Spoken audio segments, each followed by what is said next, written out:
Well, congratulations on buying the Guitar Templates Bridge vacuum clamp. In this video I'm going to explain what's included in the kit and how to put it together. We do have another video that explains how to use it. So in the kit is the clamp body itself. This is the large one. It's our most common one used for gluing guitar bridges on. We do have a smaller one for ukuleles and smaller instruments.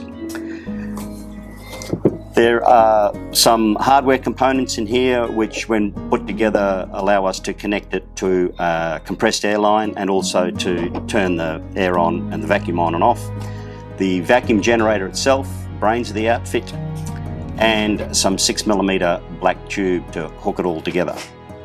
Okay, step one. Take your Nitto industry standard male snap-in fitting, which will go into your compressed air line. The little ball valve has a male thread and a female thread. Apply some thread tape, probably doesn't come with thread tape on it, and simply screw those two together. Snug them up, no need to over tighten. Take the adapter, this goes from the 1/4 inch thread to the 6mm tube quick connect, and screw that guy in. Snug them up. This is in the off position. This is the on position. Next thing, we take a piece of a tube. There's 1.5 or 2 meters included in the kit, and cut off a small piece around 50 to 80 millimeters long. One end of that gets pushed into the air connector assembly. All these quick connects are the same. You simply push in and they lock in.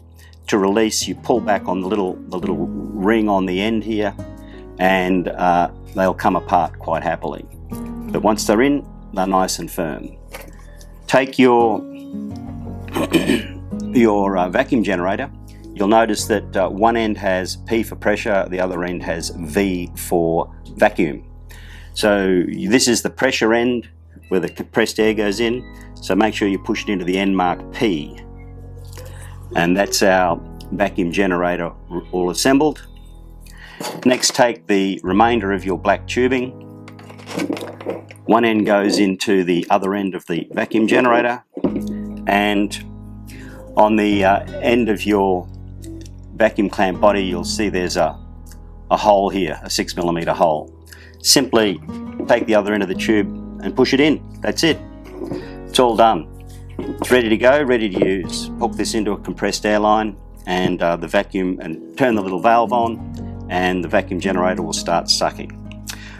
Further instructions in the how to use it video. In the meantime, happy building.